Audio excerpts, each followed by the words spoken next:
everybody, and welcome back to another episode of the Speak Plainly podcast, where we speak plainly about things that matter. I'm your host, Owl Medicine. Thank you for tuning in today. We have another episode this week for you as promised. Last week I told you I would be talking about the origins and history of capitalism. And since capitalism is all about efficiency, I'm going to do my best to make this as quick as possible. It is a logical progression, but I had never had it explained to me. How we got to capitalism, what exactly is capitalism, how is it different from commerce, when did capitalism replace commerce, how does it work out with like feudalism and all of that sort of thing. So that's what we're going to cover today. I'm going to try to cover a history and the natural kind of progression of how things work, because that's how my brain works. I like to know a narrative, because I like to know if this, then this, and like what the important pieces were, not just a bunch of individual bits of lingo. So, the lingo that we will be including, though, is going to be everything from barter to Bezos. We're going to be starting with bartering and trade and commerce, and moving our way up to capitalism, and moving our way up to joint stock companies, limited liability, and risk pooling. So buckle in, and we're going to get through this together. All right, so from barter to Bezos, how capitalism replaced commerce. All right. Well, let's first separate what is capitalism versus what is commerce. First off, the definition of commerce is the exchange of goods and services between people or groups, locally or across regions. Now, commerce obviously existed in all societies: indigenous trade routes, ancient markets, barter systems, and it was all relational. It was built on trust and reciprocity, custom and mutual need. This all makes sense. This is intuitive, right? I have eggs, you have wool, let's trade eggs for wool. Now, I have eggs all year round. You have wool once or twice a year. So if I'm going to trade my eggs for wool, because of the amount of perceived value and because of this natural seasonality of creating these products, or of harvesting and processing these things so they become useful. Eggs are pretty useful right out the chicken, but wool is not. Wool takes a lot of processing.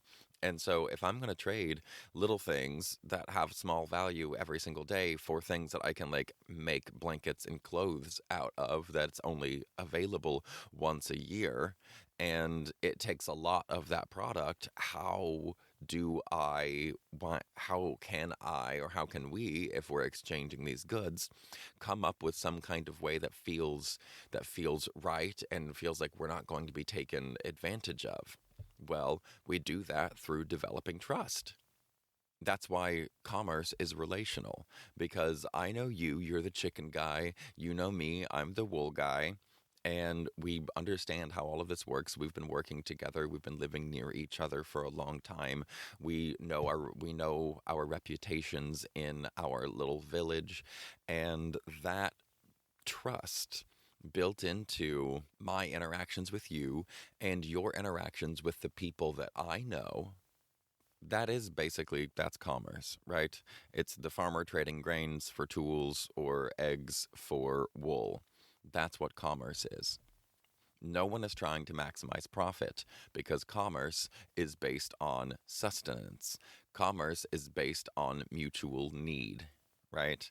So I'm not trying to make as many eggs as humanly possible or chickenly possible, because what am I going to do with them? They're not useful. They're just going to go to waste.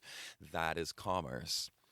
Capitalism, on the other hand, is an economic system where private individuals or corporations own the means of production. The goal in capitalism is to maximize profit. Labor is bought and sold, and capital is reinvested to generate more capital. It's no longer about exchange. Commerce is about exchanging. Now, it's structured around wage labor, the accumulation of labor, skilled or unskilled, and the accumulation of capital, competition, and state enforcement of contracts, property, and debt. I'm going to say that again. It is characterized and structured around wage labor, accumulation, competition, and state enforced contracts, property, and debt. State enforced contracts, property, and debt. This is the heart of capitalism. This is the seat of all of the issues that we have with capitalism. That's commerce versus capitalism. So how did capitalism replace commerce? Because obviously now everybody from Karl Marx way back in the day to like Bernie Sanders and, well, maybe not Bernie anymore, but lots of people now are screaming about how capitalism is fucked up and capitalism is killing us. And then there are other people that are going, no, capitalism built your iPhone. And which is it? Did capitalism screw us over completely, or is the seat of all of our problems, or did capitalism create our iPhone, or is it both, or is it some combination? And to me, I think it's a combination of things. I think it's the combination of our working together to create things that are big and cool and new happens much, much faster under capitalism, because the risk is greater. And to all of those people who talk about billionaires assuming the risk for all of us, I want you to know that you're very, very wrong. You are extremely wrong. Under capitalism, one of the tenets of capitalism is that risk is no longer assumed by the people who make the investment. Not anymore. The risk is actually assumed by the workers, because trade you can declare bankruptcy. You can be like, oh, and you invest a few dollars, and now you are a 1/18th or 1/800th or 1/8 trillionth of an owner of some company or some venture that a company is going to do with the intent of making money on the back end. That is where the investment comes in. That's where the investment of capital comes in. This is why it's capitalism, because it is the investment up front on the assumption that there is going to be a profit made through trade that creates capitalism. So, barter and regional trade existed in every single society in the world. It's based on reciprocity, kinship, reputation, and need. Trade was embedded in culture and spirituality. It was not separate from it. Because think about it. In early market economies, markets facilitated exchange. They didn't dominate a society in any way, shape, or form. It was just a way for people from Morocco to get goods from people in Palestine or in Libya or in Great Britain. And the same thing for the Silk Road all the way out to China and all the way back to Western Europe. These were market economies where people could come exchange their goods, but their goods, again, were based on sustenance. Their art was based on their culture and the sustenance of their culture. And what I mean by that is surviving. Every group of people, by definition of culture, is the information needed in order to survive a given environment. And our art is one of those. It's one of the things that is needed to survive a given environment. And especially before capitalism, the way that art was created was out of local goods that local plants turned into dyes that were turned into paints, and local clays that were turned into ceramics, and local stone that was turned into buildings and temples. our forms of art were expressions of our culture because they were created by the goods around us, by the resources in our given environment. And then if we had any surplus, which was never the goal among commerce, it was never the goal in trade or, before capitalism, whatever additional stuff that we had, you could make a few extra widgets and go sell them. You could make a few extra little statues as an artist and give them to a merchant to sell and then bring back some money. You could do that, but it wasn't the focus. But over time, as trade routes became more reliable, the return on that investment became more reliable. So we started producing a bit more to be able to trade more. And as technology grew, our ability to create more got better. Our ability to not quite mass produce yet, but our ability to produce more things made this merchant class a bit wealthier. Because now the people who used to just work the land, which this is the feudal era now. We're entering feudalism here, which is like the 1300s to the 1500s. The entire structure of the world at the time, of the feudalistic world, is a land-based wealth system. Lords owned the land and peasants had to work it. There was little mobility, little need for markets, because production was for subsistence and not surplus. The church and the crown held moral and legal authority. But then, as technology got better and the Black Plague hit Western Europe, it reduced the labor supply in Western Europe and peasants demanded wages. This is when we got the growth of cities and the growth of merchant towns because there was more stuff being traded and the merchants were able to make more and more money. This is the beginning. This was the first time that in history that we started using the word bourgeoisie, or the bougie now. This was the rise of the bourgeoisie. It's the urban merchant class. The bourgeoisie are the merchants who were trading everybody's goods and keeping a cut of it for themselves, kind of like government taxes.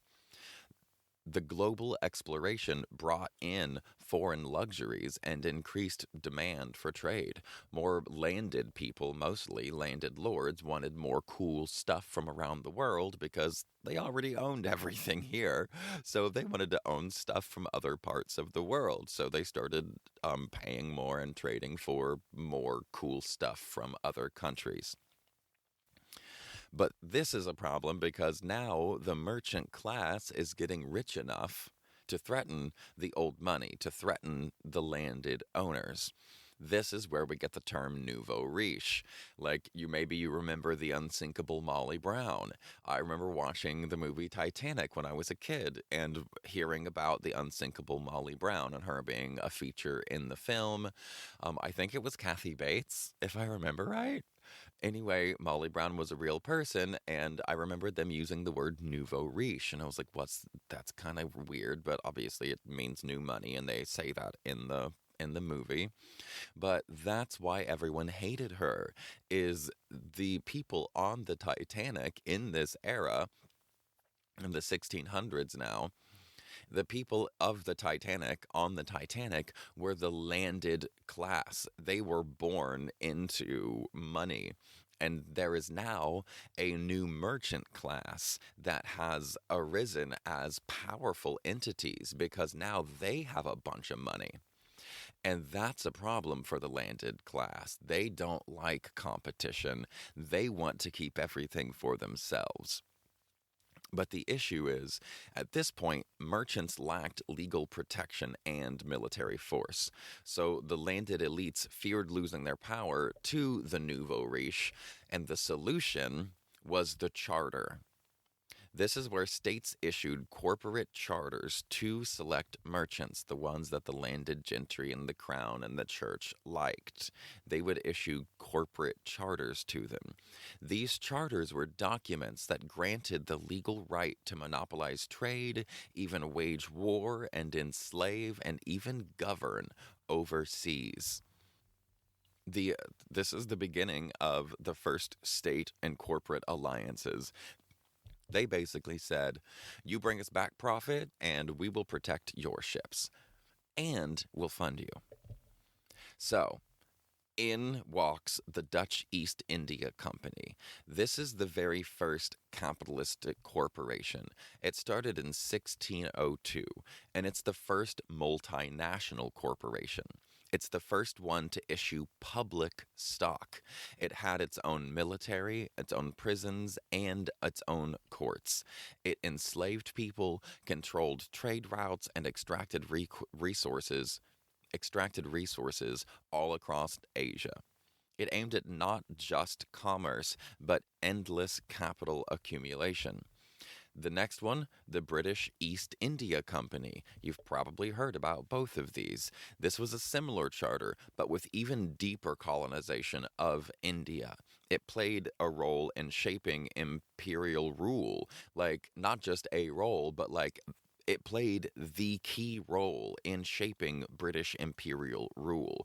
With these charters, the Brits and Western Europe realized we can do whatever the fuck we want because we have technology, manpower, and capital to be able to front kind of basically anything at this point and send people anywhere in the world to extract goods, extract value from somewhere in the world. This moved profits into the hands of investors and no longer the hands of laborers, because the laborers used to make things for sustenance. Now they're making things for international trade. But because the way that these companies are using their charters to go elsewhere in the world and extract goods with the threat of force, and not just the threat, the following through with force and enslavement, these companies are paying back their investors. Now, it's too risky because ships sink. It's too risky for one guy or one company to assume all of the risk, because if a fleet of 6 or 10 ships goes out and 1 or 2 of them sink, that is a massive amount of money to recoup. And that's dangerous to the rich people. And rich people don't like anything risky or don't like anything dangerous. Not any smart ones anyway, which is, again, why if you believe that billionaires are assuming all of the risk, you don't know anything about economics, because it is the laborer who is assuming all of the risk. It seems like it up front, but it's all fake money. It's all fake capitalistic money, because rich people, especially now, are being paid through their stock investments. So you buy a little bit of stock, and now you own 1/100th or 1/10,000th of a ship that's going across the sea. So now, with this public trading in the British East India Company or the Dutch East India Company, with the investment of a bunch of people, when that ship goes down, those people only lose a little bit of money apiece. And they're going to recoup their money because they are the ones that have state enforcement. The state enforcement, again, remember, of debt and of property and of the military. They have state enforcement to make sure that they recoup their investments, whereas the laborers do not have any kind of state enforcement to recoup their losses. So when any amount of profit is skimmed off of the top, whether that's from someone like cooking the books back in the day or in the modern day, or because a ship went down, or because a shipping container fell off of a ship, and my friend Flowers, I was just with in Manchester, wrote a piece called 1673 or whatever, and it's how many shipping containers are lost into the sea each year. Anyway, random side note, because ADHD is real and I've only had one cup of coffee. But when a bit of money is disappeared for one reason or another, whether in the books or whether at the bottom of the sea, each of these investors only get to lose a little bit of money because they're going to get their money in like enforced by the government. They're going to recoup their investments. So that money that did get lost is going to be eaten somewhere. That cost has to be eaten somewhere, and that cost is eaten on the backs of the laborers and the people who actually created the value. So this is where capitalism separated economy from morality. We have a utter shift in values at this point. Value shifted from use, what something is good for, to exchange, what it sells for, which meant that wealth became abstracted. It's no longer about land or goods, but it's about returns on investment. Make sure that you get this if you really want to understand how capitalism works now. This is where wealth began to be abstracted. Wealth was in the feudal age and before, wealth was lots of horses because people use horses for everything from plowing to protection, to exploration to hunting. Wealth was land because land is used for housing and for water and wood and food growing. Like wealth was measured in usable goods. Now, since the way people are making money is no longer this merchant thing because they started taxing. I forgot to add that bit. The federal government, when they started doing these charters, they also simultaneously started taxing the shit out of merchants because they needed to quell this merchant class. They wanted to quell the bourgeoisie class. So they taxed the shit out of some of them and gave others, the ones that were more kind, I guess you might say, to the crown, the ones that were more in line with the crown or the church, the ones that were all copacetic and all buddy-buddy and incestuous with them, they were the ones that got the charters. So when wealth began to be abstracted, time became money, and work became wage labor. Let me say that again. Time became money. Have you heard that before? Time is money? That only existed after capitalism, because before, time was just time, and your work was the thing that allowed you to survive. Now, time is money, because these charters give X amount of time for you to go and extract X amount of goods, X amount of value that is hopefully in surplus to the investment that we gave you. And when you can show up and force your way into any situation and extract any goods you want because you have the technology and the power and the brand new diseases to move anywhere in the world and wipe out entire populations and extract all their resources, it's easy to see how wealth was accumulated very quickly in Western Europe through capitalism. So now we're going to move to modern capitalism. We went from charters to governmental contracts. Now we have contracts with things like ExxonMobil, which in their contract, they're backed by state military forces. They extract global resources for profit, and investments in regulatory capture, lobbying, and favorable foreign policy are just standard practice for ExxonMobil. Then we have places and that's a real good, right? Like that's a produced good in the world. Oil is. But now we also have digital goods. We have platform empires like Amazon. If you want to sell anything in the world now, you have to sell it through Amazon, and Amazon takes a 30% cut. These like the biggest, wealthiest company in the world, and they take 30% of anything that any merchant creates. And there's no risk here. There's no risk by Bezos. He's a multi-billionaire, but all of it's fake because all of those billions are just investments in stocks, which are investments in risk. As we talked about with these publicly traded goods and publicly traded companies, you can trade them because essentially you're getting investments. You're like a Kickstarter. You can think of the early Dutch East India or the British East India.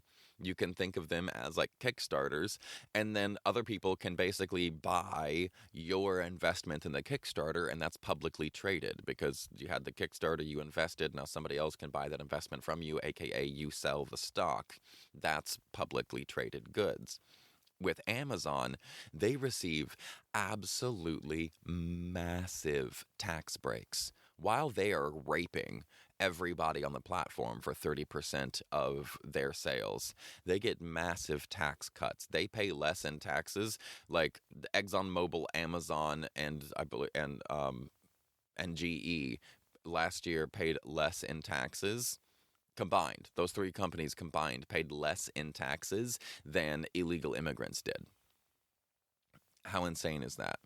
But Amazon, they receive massive tax breaks. They also get USPS subsidies for delivery, and they are just riddled with federal contracts, all of which are enforceable by the United States military. They have AI managed labor with minimal rights, which usually is not allowed. They have no physical army, but has surveillance tools, facial recognition, and a data monopoly. They can do whatever they want with all of that information.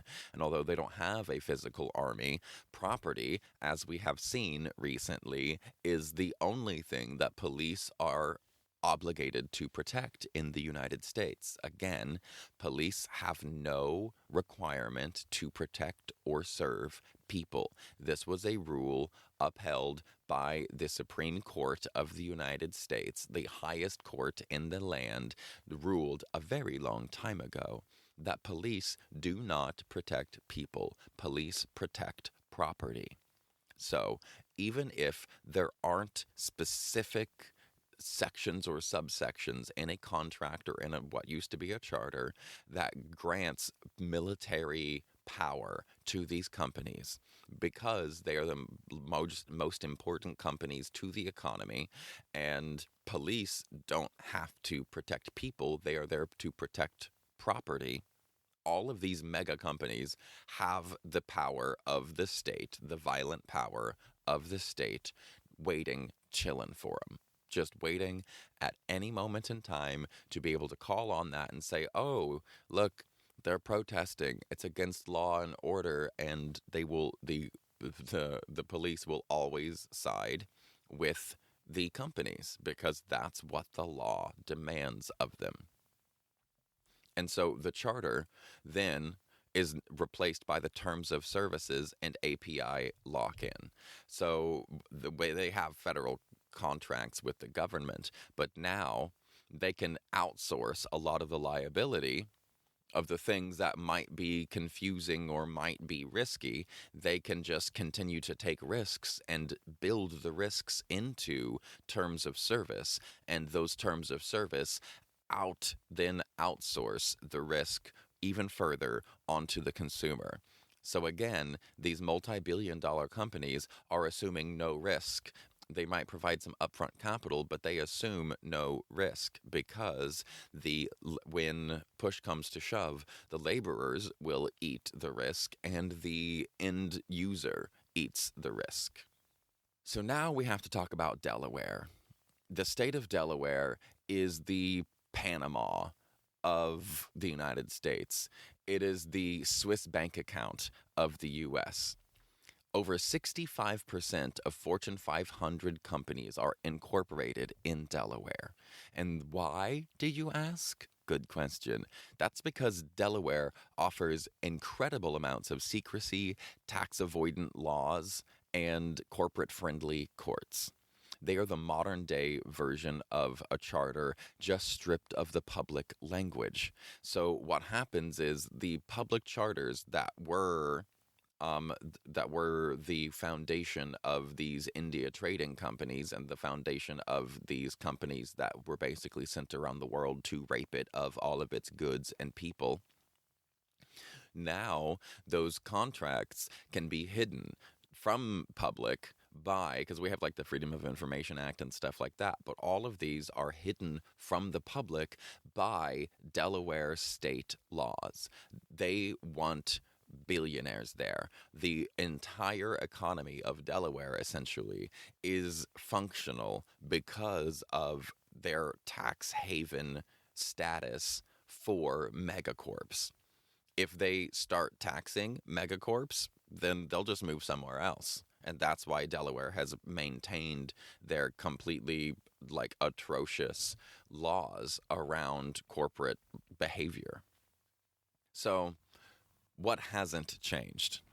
What hasn't changed is that there is still a marriage of capital and state violence.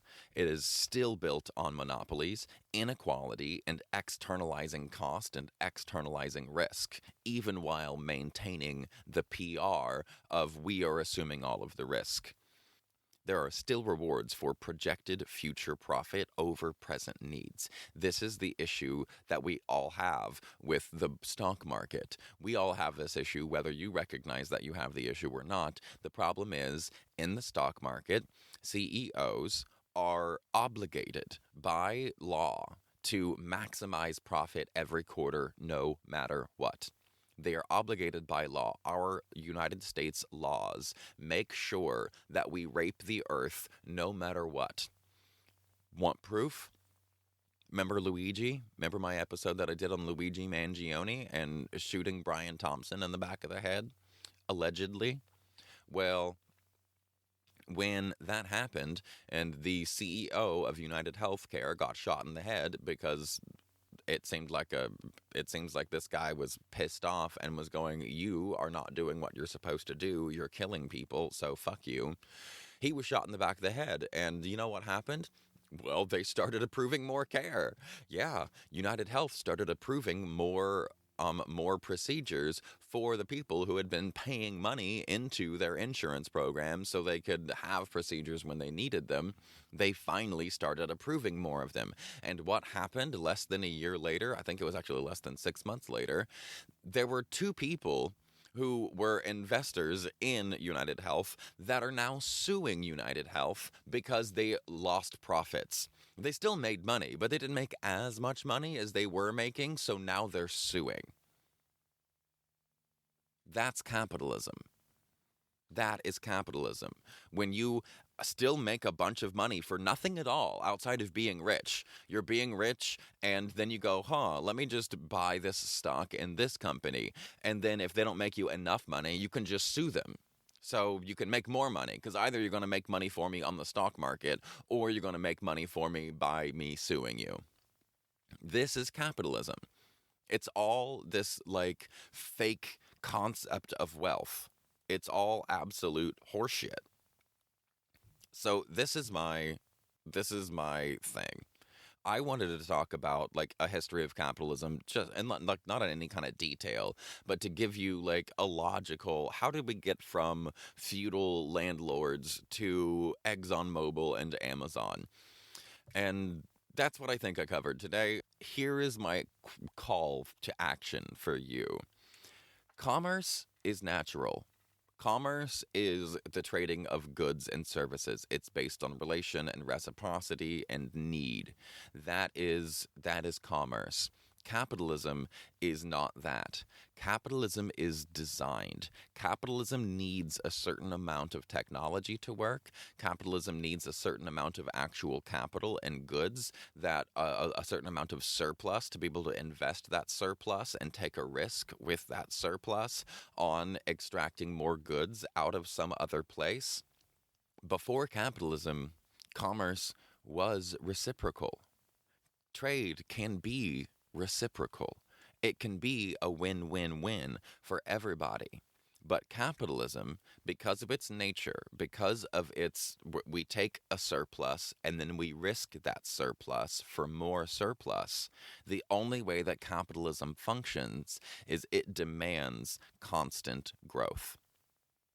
Think about that. Think about if you take a surplus and then you risk that surplus, especially if you take that surplus and it's not actually a surplus. If it's like if you are taking from what you have right now and you're like, well, I'm going to need this in 2 months. And if I make that money back, then I'll be fine. And I probably will. But if I don't make that money back, I'm kind of screwed, which is what happens constantly with corporations and banks. Then capitalism demands growth at all costs, because if you lose those investments and your company shuts down, you're screwed. But nowadays, the companies don't shut down. They just declare bankruptcy and get bought by another shell company, and the same thing happens all over again. So what I want people to be thinking about is, what are the differences for you between commerce and capitalism? Did you know that there was a difference between the two? And what would trade look like in our modern world without domination? Because capitalism and domination are inseparable. You cannot have capitalism without domination. You can have domination without capitalism, but barely. It takes that investment of goods, that investment of money, that investment of time and training for soldiers and for spearheads and guns and cannons and nukes. It takes investment to build these things, and that investment then puts a strain on things, and that strain comes out as domination. We say we have to make this money, so whatever I have to do, I need this to survive. And this is the way the workers feel. This is the way the wage laborers feel. We have to do this in order to survive, because our company risked everything on this investment. And so now, if this investment falls through, I don't get to feed my family. And this is how regular good people get turned into fascists and Nazis. Capitalism. So what does commerce look like for you? What does trade look like for you?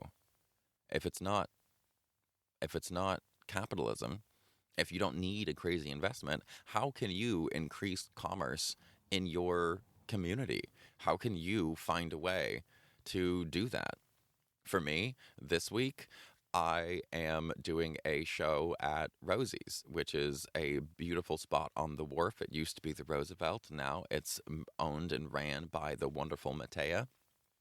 And I just had a show there last Friday, but this Saturday I'm doing a benefit concert. I'm asking anybody that can come to come and tip and donate, because the 100% of the money that it will be made, 100% of the money that I get tipped and I get paid will be going to Love Without Borders, a refugee group that I worked with in Athens.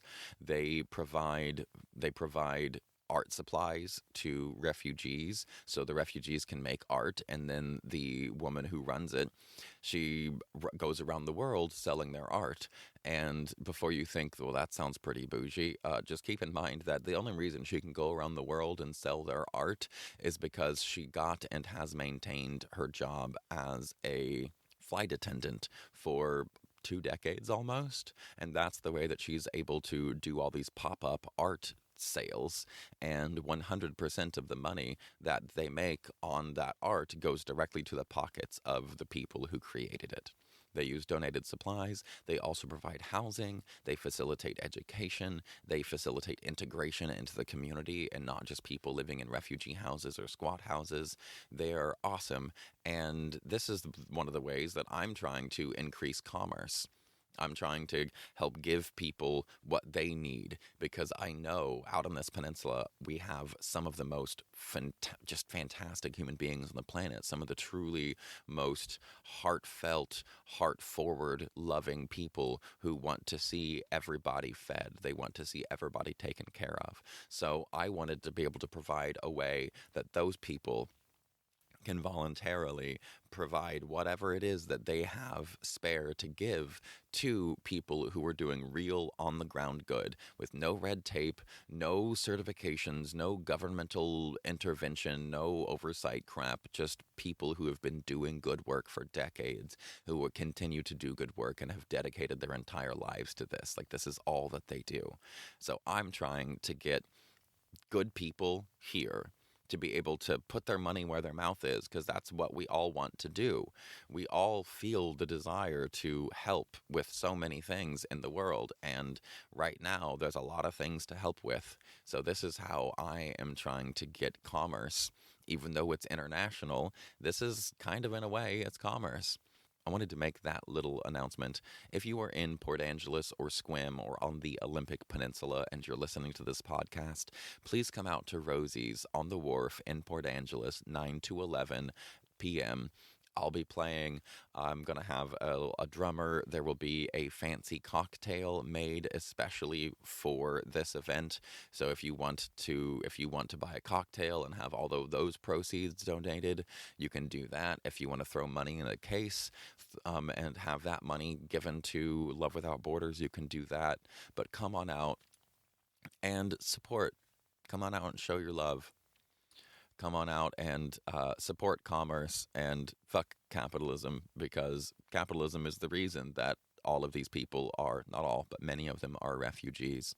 We currently have the largest refugee crisis in the world. The largest migration of the human species in history is happening right now in Africa, or because of the extraction of cobalt and lithium in the lithium belts, the mining out there, the extractive processes, the extraction of these resources are the definition of capitalism. They are the newest round of capitalism in the world, and it is causing the largest migration in human history. But we're not hearing about it because we're in the Western world, and some 85 or 90% of those people that are ran out of their home stay in Africa because they're like, yeah, we may be fucked, but the rest of the world's worse. Which really should say something to those of us in the West who have this, like, still tribal, like, frankly insulting version of Africa in our heads. So if you want to find a way to give back to buffer a little bit of the pain of capitalism, then you can come out to the show 9 to 11. I'll stop kicking that dead horse. Thank you so much for listening. I hope that you got something out of today's episode. I hope you learned a little something about the difference between commerce and capitalism and how we developed from the feudal age up to Exxon, from Barter to Bezos. Thank you so much for listening. Please leave a message. Leave a comment. Give me a rating. The ratings go really, really far. Please. Thank you, and you have a marvelous day. And remember, stay curious and stay uncomfortable.